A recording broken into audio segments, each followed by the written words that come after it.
Hello everybody, welcome back to another J&K discussion. I'm Jammer. I'm Kilo. A little while back, Square Enix announced that they're going to be holding their own E3 booth, following the footsteps of how Bethesda will be this year. So I thought we could do another little preliminary E3 predictions video for this company as well. So overall, Caleb, what are you kind of looking forward to see, and what games do you think they're gonna start showing off?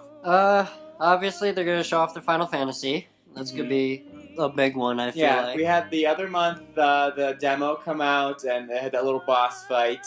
And then we've been seeing, like, little cutscenes here and there, but, like, I don't know. We haven't seen much, so it'd be nice to actually see, like, a big presentation. I think this, will be one of their focal points, will be this game at E3. Oh, definitely. I mean, everyone knows. It sells. It's something that people love for some reason. Yeah, they're on their, 26th edition now? 26, 98, one of the two. They're 16 or something. Kids bopping it, pretty much. Yeah, so, and it looks really interesting of a game, because as watching a couple of the gameplay for the demo, it's really interesting just some of their, how the gameplay mechanics look. I mean, it's never what I expected Final Fantasy to be, just because I've never been able to get into the series just because it's a little overwhelming looking at the numbers. You know how many there really is, but it's really interesting how they're going about this game, and I'm sure we're going to see a lot about it at their conference. Yeah, for sure. I mean, not only that, but as we know, there's two of them. There's that Type 0, then that, whatever. New one, yeah. The 50th. Yeah. And it's interesting to see if the Type 0 will tie into that at all, or if they're just going to try to make kind of a side story for one of the characters. Yeah, it'll be interesting to see how that goes. So I know another big flagship game that's supposed to be coming out is Deus Ex: Mankind Evolved.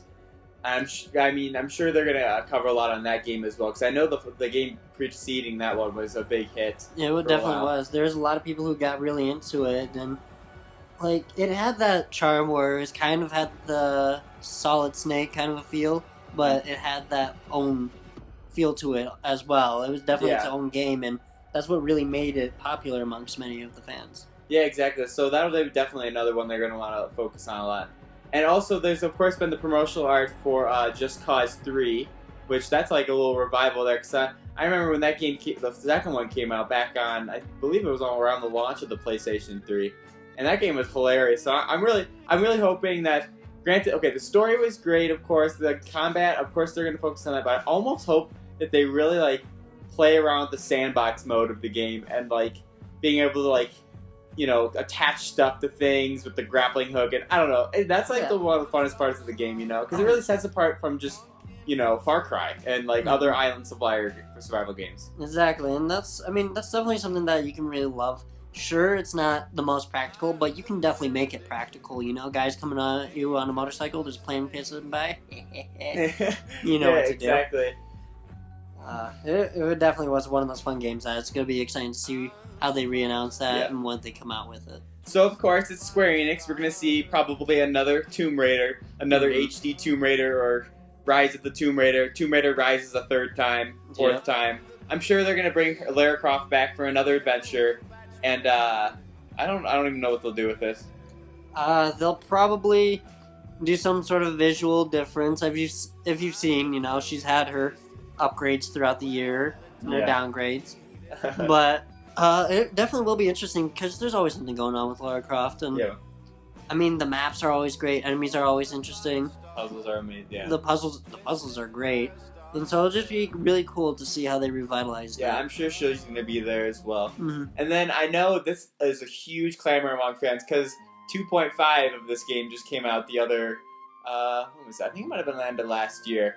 And now everyone is hoping and clamoring for. They've been waiting forever, since ever, for Kingdom Hearts 3. Oh God. Yeah, it's the final book chapter to this way too long of a series. Way too long.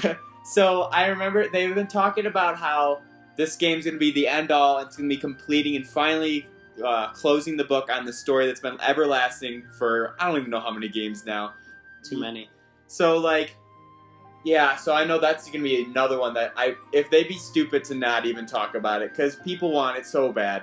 Oh, yeah. I mean, my biggest question with that whole entire game was, does he get the chick? Maybe. I don't know. It seems like it goes back and forth with it. It really does, so it's just kind of interesting. Just so, to like, see that. So they did say that, actually, so at the end of this Kingdom Hearts, they did say that this won't be the last one. This will be the end of this story. They said they might be like they'll continue in the universe, but it'll be a different like the darkness or whatever you're fighting. They will finally be defeated, and it'll be a new enemy this time, or a new problem, a new facing the world, or something. You know? I hope not. In a way, I mean, a lot of the why you want this to stretch on for longer? No, I don't want it to be a Final Fantasy, obviously. No, but I mean, oh yeah, yeah. But what I do like the darkness. I feel like they're gonna be an enemy that does need to like stay out there. People have been wanting a close to this series. It does need a close. It does. It has been. They've been dragging this on for almost freaking 14 years. Players have been wanting a freaking end to this game. Because everyone, it just ends like a cliffhanger, and it's like, to be continued. Stay tuned next week, kids.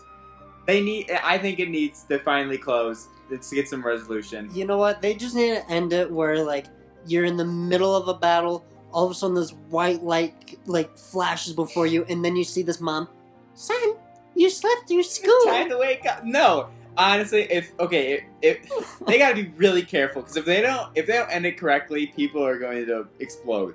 That is very true, but I mean, it's one of those games where I feel like it could actually be to that point where players are like, just make an ending. Yeah, honestly, it almost is at that point.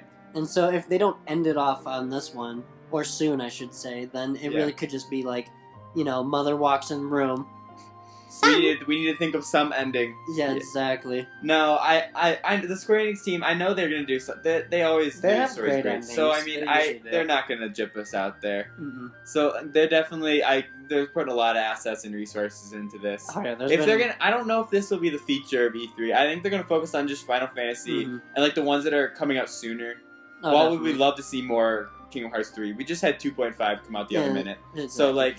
I guarantee they'll talk about it, maybe show us a little bit of it, if we're lucky. But I think the focus is going to be Final Fantasy, Just Cause, and Deus Ex. And then maybe throw in a little Lara Croft at the end with Kingdom Hearts or something like that. Just a couple of like smaller announcements. Yeah, exactly. Speaking of smaller announcements, I think there was a rumor that they are working on a new Hitman to follow up to their series that were on the older consoles. What do you think about that? So I did play the last one, and I felt like you could have ended it there. It would have been easy to do. They did announce like that movie for Hitman, so I'm thinking maybe they're gonna just try to revitalize it to bring sales for that movie. But I'm not sure entirely what they're gonna be planning on doing for the game itself. They're making a movie. Yeah, I swear, PlayStation. They're all making movies. Sly Cooper, Ratchet and Clank. Now this Hitman. Assassin's Creed got one. Smash Bros. Almost got one. Like, oh my god, like, seriously? It's ridiculous. Anyways, so yeah, so with the new Hitman, what do you think, what do you think is going to even happen in the new Hitman? So, in the last one, he saved, like, this scientist's daughter, and I feel like maybe we're going to get a little bit more development through that.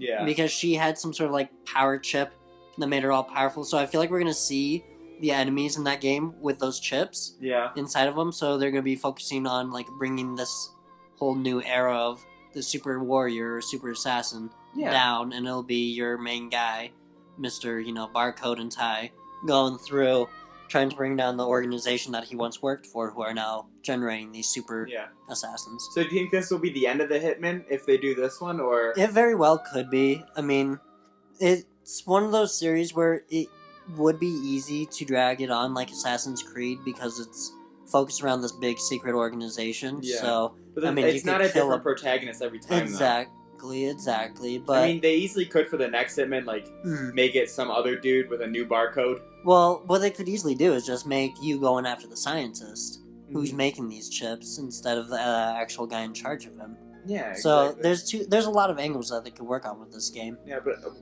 nonetheless, it'll be really interesting to see what they do and how they perform at E3. Oh, definitely. So is there any final thoughts you want to wrap this up with? Any little things you want to touch on about the games we talked about? Final thoughts. I feel like Square Enix has a lot to talk about at their E3 booth, and they'll definitely do a great job at it. They've never let us down when it comes to releases. Yeah.